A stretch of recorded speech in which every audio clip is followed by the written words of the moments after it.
Hello guys, welcome to my video. For this video, let us learn or tackle how computer system works and using device programming terminologies, but not all the terminologies ay masasama natin. Let's just have an example like using or how computer read our code. So let's proceed to our main topic. So, alam natin na yung computers do what we program and execute it. So, yun lang yung alam natin. But somehow, computers don't just act on itself. It's always work with system. So, system, for example, the hardwares and softwares. So, let me show you a sample of input devices that the computer has, which is the types of hardwares na meron ng isang computer. So, the first one is keyboard. Yung keyboard, it's used for typing. So, by the word typing, ito yung ginagawa natin o yung ginagamit natin to type something or to code something, to execute something, or to write through typing na gusto natin i-instruct sa isang computer.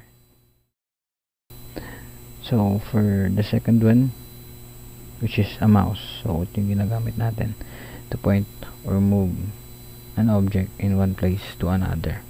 So, ito yung ginagamit natin para mag-click sa isang computers o sa isang computer kung saan ginagamit natin to bilang tools para mag-point or mag-click ng mga features, object, or whatsoever that the computer has.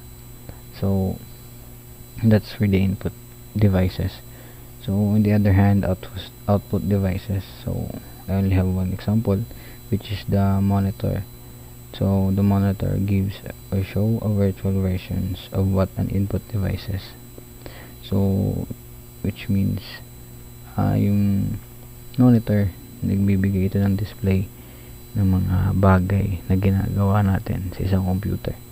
For example, nakikita na natin yung mouse pointer o nakikita natin yung tinatype natin from the keyboard. So, that's for the output devices. So, hindi lang ito yung mga example ng output devices. So, if you want some further informations, you can find it or search it online. So, now we are done na sa system works. So, let's proceed naman tayo kung paano naiintindihan ng computer ang mga instructions na ginagawa natin or kinocode natin.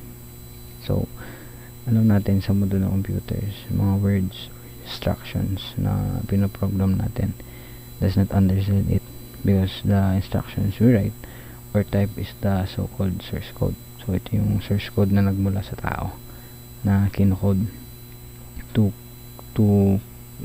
computers. So, source code which is human readable means the computer can't understand.